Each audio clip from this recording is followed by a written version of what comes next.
Para formar e pôr em ação fisioterapeuta de excelência nas nossas UTIs, estamos no ar com mais um episódio do nosso podcast UTI Informe e Ação. Sejam todos muito bem-vindos. Eu sou a Débora, fisioterapeuta intensivista. Você pode me encontrar no @movimenta_UTI. Olá, pessoal, sejam todos bem-vindos e bem-vindas. Eu sou o Sancler Bernardes, fisioterapeuta intensivista, e você me encontra no @SanclerBernardes. E juntos, você já sabe, você nos encontra aqui no podcast UTI Informe e Ação, também nos encontra no Instagram, no @UTI Informe e Ação, e você pode nos ouvir ou nos assistir na plataforma da sua preferência, no YouTube ou no Spotify. E lá no nosso Instagram você conhece um pouco mais sobre o nosso trabalho, conhece um pouco do que a gente já produziu, você pode entrar em contato com a gente participando da nossa campanha de apoiadores, o grupo seleto de pessoas que acredita e ajuda o podcast a se manter firme e forte, produzindo esses conteúdos, entregando isso aqui para todos de uma maneira gratuita, e também você pode fazer parte da nossa comunidade, que recebe informações exclusivas mês a mês aí, para ajudar se desenvolver como profissional e crescer juntos dentro da nossa especialidade, fisioterapia em UTI. E a gente está junto aqui para mais uma semana de um episódio. O nosso episódio hoje chama-se Errei. E agora? E agora? Quando eu erro na UTI, o que acontece? E, Débora, você concorda que errar é humano? Errar é humano, sem dúvida. Errar é humano, exatamente. Agora, o que a gente faz com o erro é que eu acho que vai distinguir cada um dos seres humanos, né? Eu acho que como aquela frase meio grosseira, né? Mas todo mundo já escutou na vida: errar é humano, errar de novo, né? Permanecer no erro é burrice, né? Então, é burrice, exatamente aí, né? Isso, exatamente. E aí eu acho que todo mundo, se for parar para fazer uma reflexão, já errou algumas vezes dentro da UTI. Eu estou falando tanto, a gente vai discutir um pouco sobre isso aqui, você fez alguma coisa que era errada, você deixou de fazer alguma coisa que precisava, então tem tipos diferentes de erro.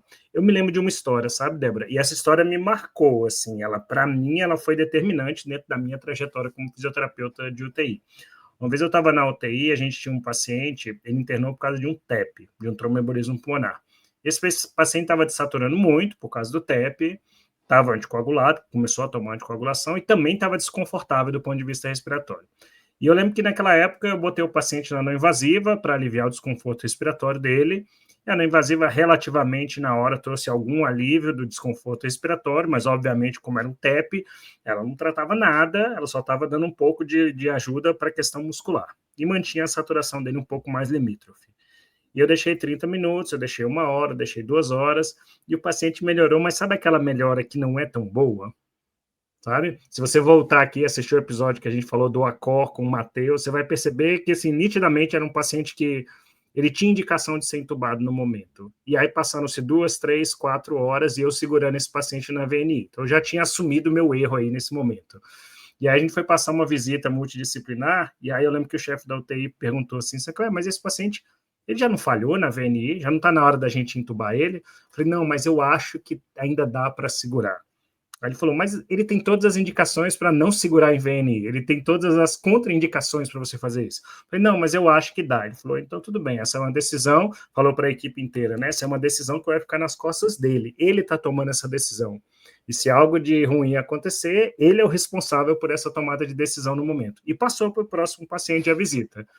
E aí eu lembro que isso foi de dia, eu fiquei manhã e tarde na UTI com esse paciente, eu fiquei louco, fiquei em cima do paciente o tempo inteiro, eu tirava a VNI, ele piorava, eu colocava, ele melhorava, e ficou naquela, e eu passei o plantão 7 horas, fui para casa e eu estava de plantão no outro dia, que era um sábado, o outro dia, inclusive. E eu lembro que aquilo mexeu comigo, que eu fiquei a noite inteira assim, caramba, e esse paciente, ele vai piorar, ele vai ser entubado, a culpa vai ser minha, tomei uma decisão errada, E aí, no outro dia, quando eu cheguei para pegar o plantão, a primeira coisa, eu fui para o leito e quando eu olhei, aquele senhor estava sentado numa cadeira, tomando café com um catéter de oxigênio. E aí, ufa, me deu um alívio, assim. Mas por que eu estou contando essa história? Eu errei e agora a gente precisa reajustar a nossa maneira de fazer as coisas.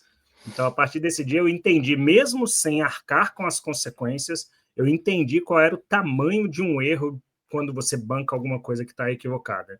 E a partir desse dia, mesmo tendo dado certo, eu nunca mais fiz intervenções dessa maneira. Tipo, pelo meu achismo, eu acho que isso aqui vai estar bom e etc. Eu acho que errar na UTI pode ter um preço muito significativo para a gente, para o paciente, mas o agora é o que a gente tira desse erro, né? Eu acho que quando a gente fala em erro, né, na saúde de uma forma geral, né, especificamente aqui na UTI, a gente precisa lembrar que, assim, tem aqueles erros que nosso anjo, eu brinco, né, nosso anjo da guarda é muito mais forte do que o erro, né, e aí dá tudo Exato, esse foi o certo meu no caso. fim, né. Tem aqueles erros que, assim, não trazem uma repercussão imediata ou não trazem, né, mas a gente fala: "Poxa", né, talvez teria trazido alguma coisa positiva, não trouxe nada negativo, mas deixou de dar alguma coisa positiva, né. Tem aqueles erros que realmente trazem alguma consequência para o paciente, né, e tem aqueles erros que a gente fala: "Isso aqui não poderia ter acontecido de jeito nenhum", né. Então, assim, tem diferentes impactos, né, dos erros. Quando a gente olha, assim, para a literatura, ela vai falar, alguns exemplos, né, de impacto desses erros, como aumento de morbimortalidade, né. Então, assim, às vezes aquele paciente que a gente fala: "Poxa, de repente, se a gente não tivesse errado nesse ponto, ele não precisaria fazer a tracostomia, não teria aumentado a morbidade desse paciente, Não né". tirou a sedação e não fez um TRE na época certa, talvez o paciente foi tracostomizado por conta disso. Por conta disso, exatamente, né. Então a morbidade, mortalidade, né, que acho que é o pior de todos, né, mas a literatura também traz outras questões como os custos, né, aumento de custos, né, isso é um ponto muito importante em termos de erros quando a gente fala. E aí você falou né, que é o impacto psicológico nos profissionais da saúde, né, com certeza, né, a maioria das pessoas quando percebe que fez um erro, ela fica mal, né, e aí, eu fico até, assim, quando eu acabo, né, convivendo com alguma coisa desse tipo, né, eu sempre falo, né, não, a gente não pode se paralisar por causa disso, né, de achar que então a gente não consegue acertar nada, nunca mais a gente vai conseguir fazer alguma coisa certa, né, porque aquilo deixa a gente mal, né, de falar, poxa, sei lá, construir um circuito errado, né, e sei lá, aumentou a resistência ou não entregou direito à medicação, né, que deveria ter entregue por conta, enfim, de um circuito, alguma coisa desse tipo. E aí a gente fica mal, né, e a gente fica até inseguro muitas vezes, né, de quando a gente tem que fazer aquele procedimento de novo, né, enfim. E a perda de confiança, né, da equipe, do paciente, né, no Paciente. sistema de saúde, né, então são impactos ali que a gente precisa considerar e refletir sobre eles, né, para pensar como é que a gente pode trabalhar, né, então, acho que algumas coisas a gente, né, vai discutir, mas é isso, a gente precisa, por exemplo, né, se a gente, se acontecer um erro, e esse erro teve como impacto a perda de confiança do paciente na gente, né, isso precisa ser retomado de alguma forma, né, com uma conversa, com sinceridade, com realinhar as velas do barco, né, rever as metas, né, falar, poxa, realmente, sei lá, esse exame não precisava ter sido feito, ou essa estubação foi feita numa hora errada, que não era para ter sido feita, mas agora a gente vai realinhar isso com a equipe como um todo, a gente só vai fazer a partir do momento que isso e isso estiver, né, certo, alinhado, enfim.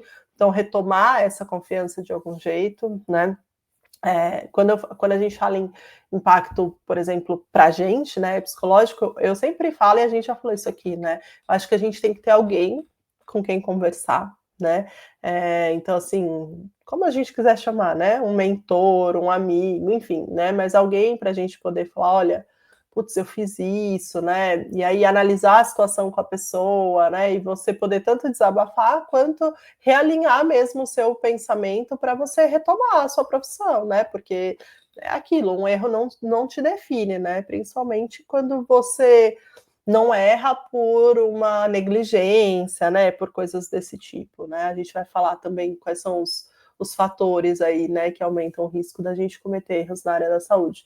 Enfim, então eu acho que a gente tem que analisar aí esses impactos quando eles acontecem e ver como é que a gente pode ajustar isso para minimizar esses impactos, né?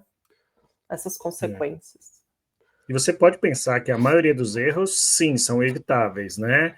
Mas os fatores que levam aos erros, muitas vezes são fatores muito determinantes. Então, sempre que um erro acontece, essa reflexão, essa conversa com alguém, o próprio entendimento da equipe do paciente é necessário para a gente identificar o que se chama de causa raiz, né, do erro. Então eu errei, eu tinha que apertar o botão e botar um parâmetro no número a PIP em 8, e eu errei e botei em 18. E isso causou uma série de problemas para o paciente, custos e etc e tal.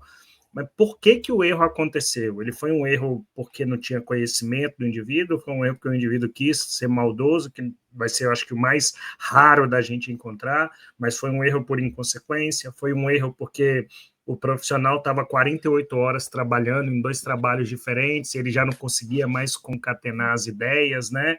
Foi um erro porque o ventilador é um ventilador velho, que na hora que você vai apertar e rodar o botão, ele pula do 8 para o 18. Eu tenho um ventilador lá na UTI que você abaixa, o número não muda, aí você tem que ficar rodando 20 vezes até o número mudar. Então, tem uma série de possibilidades, de fatores que vão contribuir para que um erro aconteça. Então, eu acho que é mais ou menos, sabe a história do desmame? A gente vai fazer o desmame e vai estubar um paciente. E aí, como é que eu consigo fazer um desmame bem feito? A primeira coisa é que você tem que identificar se o indivíduo resolveu o problema de base. E se ele falhar lá no TRE? Para e tenta identificar o motivo da falha. Então, sempre tem que buscar o motivo e resolver o motivo. Então, o erro é a mesma coisa. Se um erro aconteceu, todo mundo tem que parar, tem que colocar a mão na consciência, tem que fazer uma análise para descobrir o motivo que levou àquele erro. Por quê?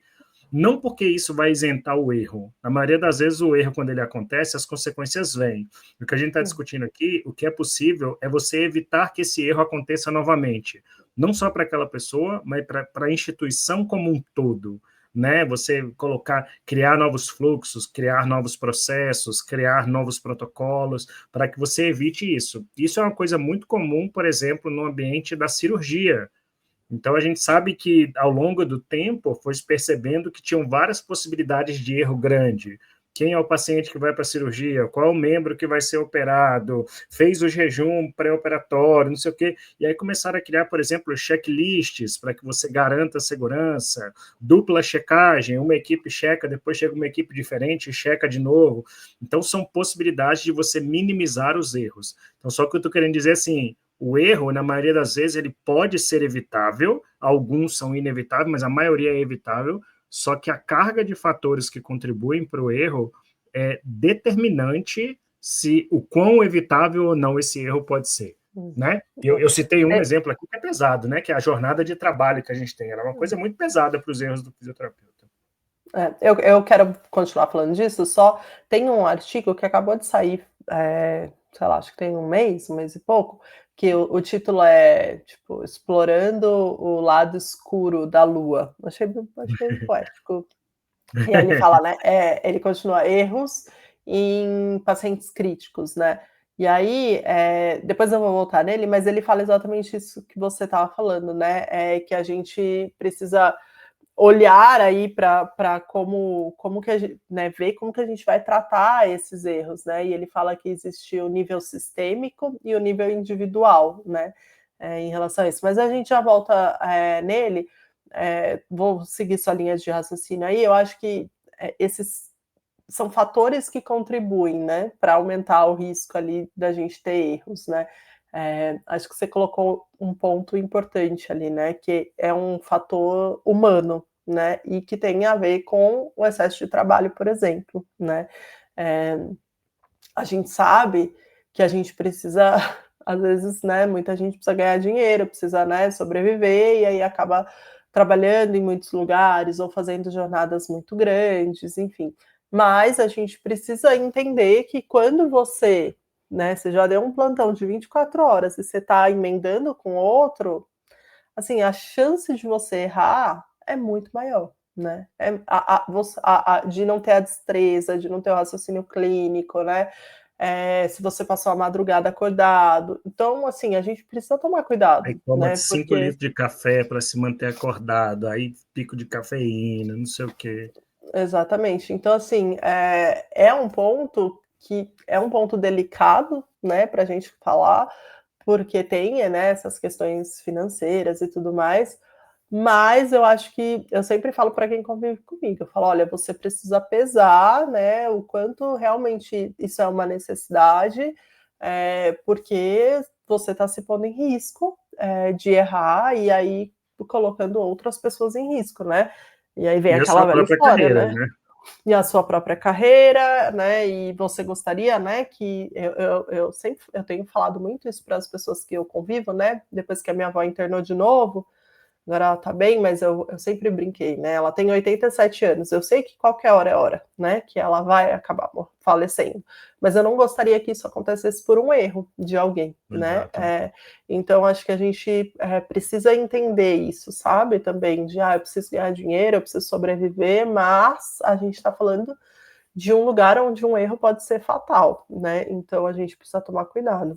Outro erro, outro fator que está ligado a erro, que é considerado como um fator humano na literatura, é o viés cognitivo, né? E esse aí eu acho que a gente também precisa falar, porque é um que eu vejo constantemente acontecer na UTI, né? Das pessoas errarem por causa de um viés cognitivo, né? Então, assim. Achando que é aquilo e pronto, né?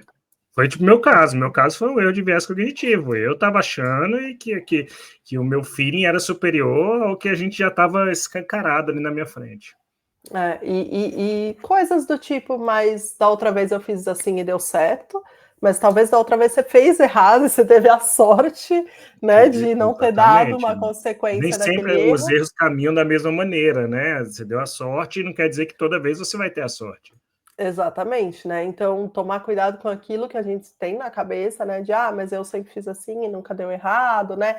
Mas eu sempre deixei, né? Orientei fulano, né? E nunca deu nada, né? Eu sempre, fiz, né? Sei lá, deixei o aluno fazer tal coisa sozinho, né? E nunca deu nada. Então, tomar cuidado com esse tipo de coisa, né? E com as crenças que a gente tem, daquilo. E aí não é muito viés cognitivo, mas eu acho que é uma coisa muito da nossa atualidade, né? Tomar cuidado com erros que são feitos por uma aprendizagem, por interpretação errada, né? Então, de novo, a gente está aqui no podcast, a gente está no Instagram, né? Mas a gente sempre fala sobre isso, né? Sobre, mas fulano falou que era isso, né? Mas às vezes fulano falou que era isso, numa situação X, a sua é Y, né? Quando a gente lê sobre erros na UTI, a primeira coisa que sempre falam né? É um lugar mais suscetível a erros, digamos Isso, mas assim, né? propício, né? Porque a gente está num lugar complexo, né? Cheio ali de Rápido, de decisões, decisões rápido. rápidas. Exatamente, né? E aí, de novo, você vai pegar uma coisa que você ouviu alguém falando pontualmente em alguma coisa e vai colocar como aquilo é uma verdade absoluta e agir ali, você está mais suscetível a erro, né? Porque você não soube contextualizar aquilo, né? E outra coisa que eu tenho visto, que eu não sei se você tem visto, e não sei qual a sua opinião sobre isso, a gente não conversou antes, então se você tiver uma opinião contrária, você pode pôr, não tem problema nenhum. Aqui nós somos democráticos, mas essa nova forma assim de tirar dúvidas, digamos assim, ou de compartilhar conhecimento, sei lá, mas que são os grupos de WhatsApp para tomada de decisão, sabe? Então, assim, eu tô com um paciente na minha UTI X, aí ele tem um raio-x, eu não sei muito bem o que fazer, aí eu mando num grupo de WhatsApp com um monte de gente, e aí pode ser, eu já vi, assim, grupos de WhatsApp dos próprios profissionais da UTI, né? Mas daquela UTI mesmo, mas que às vezes a pessoa não está ali naquela hora, né? E aí você vai Não tem mandar. informação suficiente, né? Né, ela tá lá na casa dela e você vai falar, nossa, o paciente está desconfortável, o que que eu faço, né? Lógico que, assim, eu não tô falando que nunca isso é bom, né? Porque, por exemplo, o chefe da UTI, eu já vi muitas vezes ele salvar paciente pelo telefone, né? De falar, não, o que está acontecendo é isso, isso, isso. Mas, assim, a gente está falando de de outro contexto, né? De A outro forma, nível, né? A enfim. forma como isso é compartilhado, talvez. A gente tem um Exatamente. episódio aqui, né, Débora? Eu não lembro qual foi, muito tempo atrás a gente fez um episódio sobre isso. A importância da gente se conectar com outras pessoas para melhorar nossa capacidade cognitiva. Eu lembro que a gente falou isso de alguma vez aqui, não sei se foi um episódio específico, e a gente falava sobre isso, assim, compartilhar com uma pessoa que tem know-how é interessante. Agora, por outro lado, compartilhar não é jogar um negócio, um raio-x e o que eu faço. Tem uma maneira adequada de se chegar a isso. Uma discussão clínica, ela requer uma estrutura. Então, se você não faz da maneira adequada, você vai acabar chegando no erro. É muito provável que sim. E assim, é isso, né? Por exemplo, eu falei do médico, né? Mas aquele médico é um diarista naquela UTI. Então, assim, ele não está ali no Tá todo dia momento, mas vendo. ele está vendo todo dia o paciente, né? E aí, você falou que era o ponto que eu ia colocar, né? Que assim, se você fizer alguma coisa que foi sugerido nesse grupo de WhatsApp, por exemplo, né? E você vai lá e faz isso na sua UTI, a responsabilidade é sua. Então, se der errado, o erro é teu, né? Você não vai poder Sim. virar e falar assim, ah, mas fulano me falou no grupo, né? Então, assim, a gente Do precisa tomar Telegram, grupo do cuidado. WhatsApp. É. É, eu acho que é uma A minha coisa meio opinião. moderna, um erro moderno, né? Eu acho que, inclusive, eu vou acrescentar aqui, tá? Opinião minha também. Eu vejo que isso tem acontecido muito em grupos de formação, de educação, de mentoria, de cursos. Ah, eu te dou um suporte no meu grupo do WhatsApp para não sei quanto tempo. E é meio que você passa a ser um personal fisioterapeuta da pessoa. Só que é muito difícil para um diarista. Imagina isso para uma pessoa que não está ali dentro, que nunca pisou naquela UTI, que não sabe qual é a realidade da equipe, que nunca olhou aquele paciente nos olhos, né? Então, eu acho assim, eu vejo com muita cautela isso, porque eu acho extremamente perigoso. Também recomendo que voltem e assistam o episódio da tele-UTI, né, que a gente gravou, e como necessita de uma organização para que isso aconteça, né, para você conhecer, saber, né, e foi falando sobre conhecer um pouco a equipe e tal. Então, eu vejo com muito zelo isso, porque eu acho que, na maioria das vezes, hoje tem sido uma coisa comercial e não necessariamente que resolve esses problemas, sabe? E aí tem outra coisa do viés cognitivo que eu queria falar. A gente está falando assim, ou você, eu aprendi uma coisa e eu defendo ela, ou na minha prática funciona, e tem também o viés cognitivo para os erros, é de você não procurar saber. É o desconhecimento. Para mim, é um viés cognitivo que é muito frequente hoje em dia, Débora. Eu não quero, eu sou raso, eu sou superficial, eu fico aqui com pouca coisa, eu fico com os slides que meu professor me deu na faculdade, eu fico com a observação que eu tive de 2 profissionais já experientes e adoto aquilo como verdade absoluta. Eu sempre digo para os alunos assim, caramba, são 5 anos de estudo, mais 1, 2 anos de residência ou pós, mas não sei quantos anos de experiência, para você resumir em coisa tão simplista, é um erro muito gritante, e isso vai pesar na hora das consequências. Então, se você tem um erro como profissional de saúde, tá? Esse erro não se aplica à minha mãe, que não é profissional de saúde. Então, minha mãe, ela tem o direito, né, de não saber, mas ela não vai errar porque ela não está lá se colocando para atender uma pessoa. Agora, o profissional que está se colocando para atender, que se colocou, que escolheu isso como profissão, ou foi escolhido por essa profissão, não sei, e que precisa estar lá dentro trabalhando e aceitou os termos desse trabalho, se ele não estuda, ele está inferindo num erro, sim, para mim, do viés cognitivo, de negligência e tudo mais. Exatamente. Muito bom. E aí tem outros fatores, né? Então a gente poderia falar de fatores organizacionais, né? Então, protocolos que não são claros, né? E aí podem induzir o erro de alguém, né? Ou deixar alguma coisa ali muito em aberto para um erro importante. Escassez de recurso, né? Quando você não tem os recursos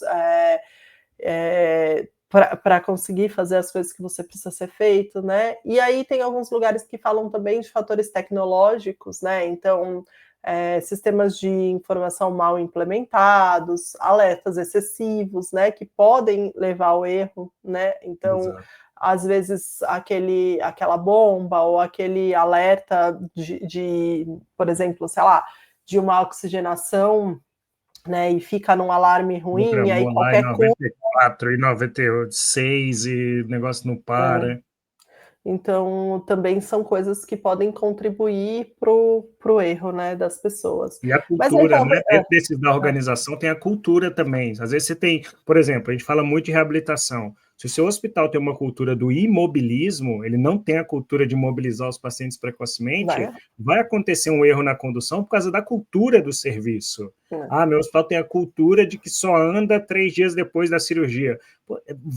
É um erro. O erro está sendo feito por causa da cultura do hospital, cultura organizacional do hospital também. E aí alguém pode estar pensando, né, assim, nossa, acho que eu nunca errei, né? Ou, não consigo lembrar nenhum erro. Se tiver, não pense. Se você pensou isso, está errado. Já tá, né? Já errou. Já tá. Eu só queria reforçar que quando a gente fala em erros, né, você falou isso lá no começo, aí só para pontuar melhor, existem diferentes tipos de erros, né? Então, assim, a gente acabou dando muitos exemplos de erros de fazer, né, de condução, de intervenção, enfim, mas a gente tem erro diagnóstico, né? E aí vem muito rápido na nossa cabeça erro diagnóstico de médico, né, de patologia e tal. Mas a gente também faz erro diagnóstico, né? Isso quando a gente faz diagnóstico, né? Vamos começar por aí, mas tudo bem, essa conversa fica para outro dia, porque a gente deveria dar diagnóstico para todos os nossos pacientes, né? A gente também tem o episódio da CBDF com o Bruno, por exemplo, né? E é uma coisa que está ganhando força, enfim. E aí, por muitas vezes, a gente erra no diagnóstico, né? Então, um paciente que a gente dá ali, né, falar, ele está pronto para voltar a respirar de forma espontânea e ele não está, né? Um paciente que a gente, às vezes, erra no diagnóstico de fraqueza adquirida na UTI, né? De alguma disfunção, de uma oxigenoterapia, enfim. Então, tem os erros diagnósticos, né? Aí tem os erros de tratamento, que a gente, né, falou mais aqui até agora, né, mas isso serve, obviamente, para a gente, né, quando a gente põe uma VNI no momento errado, quando a gente opta por sentar um paciente que ainda não pode sentar, né, também é um erro de tratamento, né, ou, de repente, a gente ignora todos os sinais, né, de alerta para aquele paciente, a gente quer sair andar de qualquer jeito, enfim, né? A gente tem os erros de prevenção, né, quando a gente não consegue identificar risco naquele paciente, né? Muito comum na reabilitação, né, Débora? Na reabilitação, no desmame, é muito comum isso para a gente da fisioterapia, esse erro de prevenção. Tipo prevenção de queda, né? Quando a gente não previne a queda ali do paciente. Então, eu tenho falado muito isso na UTI, e eu espero o ano que vem publicar sobre isso, mas assim, outro dia eu tive uma discussão com a aluna e a paciente até, uma discussão no bom sentido, tá, gente? Pelo amor de Deus. Mas a paciente até entrou no meio, sabe? E aí a paciente falou, para até defender a aluna, falou assim, não, fui eu que falei que não precisava levar a cadeira de rodas lá fora comigo, porque ela estava indo sem a cadeira. E eu já tinha falado para ela que era para levar a cadeira. Aí a paciente falou, não, mas fui eu que falei que não precisava, olha como eu estou andando bem. Aí eu falei, eu concordo, a senhora está andando maravilhosamente bem, mas o jardim é lá do outro lado. Se a senhora sentir uma tontura lá, o que eu faço? Eu pego a senhora no colo e trago? Eu não consigo, né? Eu falei, então a senhora vai acabar caindo. A queda da senhora vai aumentar o tempo de internação da senhora, fora outras complicações, né?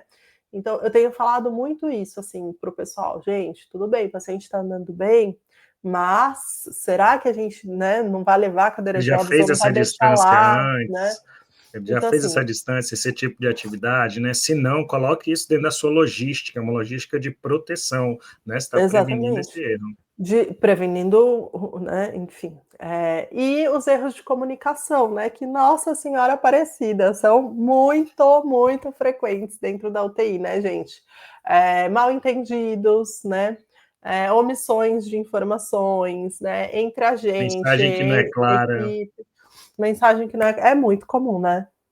Informação para o paciente, fala uma coisa para o paciente, para o familiar, aí às vezes não quer falar direto, a mensagem não é clara, aí dá uma volta, dá um floreio, e aí são coisas que ninguém se conecta, né? Vou dar mais uma sugestão aqui, volte, um dos melhores episódios que esse podcast tem é o episódio sobre passagem de plantão, lá no começo da nossa história, E aí lá a gente fala sobre a importância de ferramentas, né, Débora, estruturadas.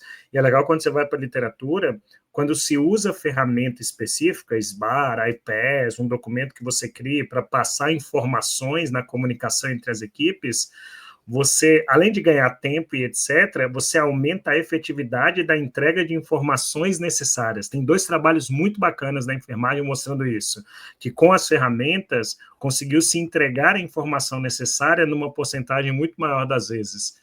Então, você tem que pensar nisso em tudo que vai ser falado, o registro, a anotação, a determinação da tarefa, a recomendação do que vai ser feito posteriormente. Eu acho que a comunicação, e tem levantamentos sobre isso, né, ela é responsável por uma grande parte dos erros que acontecem dentro de uma unidade hospitalar. E às vezes é isso que a gente falou, né? Não é um erro tão direto, mas que diretamente traz um prejuízo, mas indiretamente pode trazer. Então, vou dar um exemplo meio esdrúxulo, mas assim, por exemplo, um erro de comunicação comum que eu vejo é a rima labial que está o tubo do paciente, né? Aí você olha lá, estava em tal rima, aí de repente está em outra, aí você procura se alguém mexeu, você não acha, aí aquele alguém falou, raio-x mas você ninguém não anotou. sabe. Aí aquele raio-x você não sabe se foi antes, se foi depois, se foi. Aí você vai lá e puf, mexe, né? Aí você também não se comunica bem, então o próximo que vem também não entende nada, ele vai lá e mexe. Aí numa Mudaram, deixa eu puxar dessa. de volta. Aí numa dessa, mexe, de repente, sei lá, né? Esse paciente faz um edema e aí atrasa uma extubação, ou faz uma extubação que dá ruim por causa de um edema depois, enfim, entendeu? Então é isso, né? Erros de comunicação em diversos momentos e de diversas formas, trazendo diversas possibilidades de erros aí para a gente, né? Então, acho que esse é outro tipo. Então, assim, a gente só deu alguns exemplos só para a gente fazer uma autorreflexão, né? Porque às vezes a gente fica com essa ideia de que só erra na intervenção, mas não, né? A gente pode errar em todas essas fases, então é importante, e mais algumas, né? Enfim, é importante que a gente conheça ali os tipos de erros que podem acontecer, né? Para a gente tentar minimizar tudo isso de diferentes formas, né? E aí você falou de podia ir para isso, né? Tipo, como é que eu resolvo, então? Quais isso, são essas era isso que eu ia te falar. estratégias? Quer Né? falar aí de algumas Deixa eu estratégias? começar a falar uma que eu gosto, eu acho, e eu já falei isso aqui e falo isso frequentemente. Eu acho que checklist é uma coisa necessária. A gente também tem um episódio sobre checklist na UTI. Eu acho que é necessário, porque é uma forma de você direcionar a visão e o raciocínio de todo mundo para as questões mínimas de segurança para que se evitem que os erros aconteçam. Então, eu acho que, assim, eu vou pensar numa extubação, tem que ter um checklist. Eu vou admitir um paciente de ventilação mecânica, tem que ter um checklist. Eu vou caminhar com um paciente na UTI, tem que ter um checklist. Eu vou caminhar fora, vou levar no jardim, vou levar no solário, vou levar na varanda, tem que ter um checklist. Porque eu acho que o checklist, ele garante, e também precisamos não só ter o checklist, mas entender como o checklist funciona, porque ele vai garantir que você não deixe passar informações que são necessárias. Sabe? Mais ou menos isso. Eu gosto também.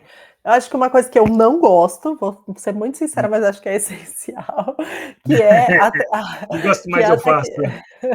Que é a tecnologia, né? Então, assim, monitoramento automatizado, né? Sistema de prescrição eletrônica. Eu sou daquelas, eu tenho que dizer, né? Porque a gente fala que a gente não faz bem ainda na vida. Que, tipo, sabe assim, eu, sei lá, compro alguma coisa, outro dia eu fiz isso, eu comprei um hambúrguer, e aí o hambúrguer não chegava, não chegava, não chegava. Falei, gente, coisa estranha, não chega. Aí a hora que eu fui ver, eu tinha colocado no iFood que eu ia retirar no local. E aí, estava te meu, esperando frio já. meu marido falou, não é possível, você não viu? Eu falei, não vi. Aí ele, eu tenho certeza que apareceu várias vezes. Retirar no local, É sim. certeza que você vai retirar no local? Assim, e eu só fui saindo apertando, assim, porque eu sou dessas que sai Isso é apertando tudo. impaciência, Débora, isso é impaciência, é falta de Então, acho que... paciência para a tecnologia. Eu já sou então. oposto, eu já acho que a tecnologia é fundamental para isso, e a gente tem trabalhado com alguns projetos aqui dentro do hospital para conectar tudo de maneira informatizada. Eu acho que o fluxo ele vai te ajudar. Então, por exemplo, uma opinião minha, quando você senta para evoluir, vou evoluir o paciente do leito 10, aí ele está em ventilação mecânica, aí aparece um aviso para você assim, verificou a monitorização da pressão de cuff? Tipo, eita, é mesmo, se eu não tivesse verificado, talvez esse paciente fosse fazer uma broncoaspiração, uma situação não planejada. Então, eu acho que essa conexão com o que a gente tem hoje de tecnologia é um caminho para minimizar erros. Não, eu Eu gosto. concordo super, e eu tenho me controlado em sair apertando tudo ok, ok, ok, ok, ok. Sabe aquelas caixinhas que você fala: "Concorda", eu não sei nem com o Você não que eu sabe nem o que você apertei. clicou. A sua vida fica aqui comigo? Sim. Tipo isso, né.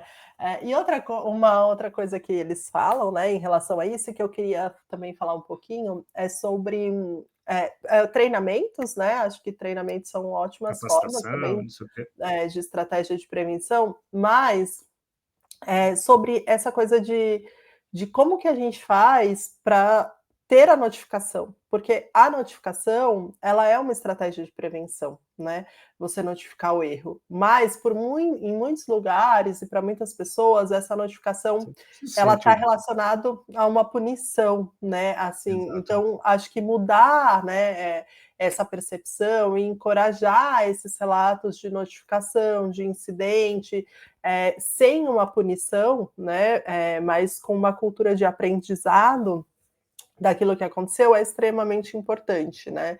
Então, acho que esse é um ponto importante. Então, assim, não é culpar o indivíduo, mas buscar onde foi a falha, né, no processo Causa que levou. raiz. Eu sempre falo assim, um erro raramente vem de uma coisa só, ou raramente vem de uma pessoa, né. Quantas vezes, assim, é isso que eu falei, a gente pega uma rima labial que está errada, mas assim, já passou pelo plantão de um, já passou pelo plantão de outro, não só por a gente, porque não é só físico que olha raio-x, é o médico também, né? E aí a pessoa também não viu, né? Então, normalmente é uma coisa meio em cadeia ali. Então, a ideia não é buscar quem foi o culpado, né? Mas é a gente descobrir onde foi a falha ali no processo como um todo para a gente poder mudar, né? Fazer diferente, enfim.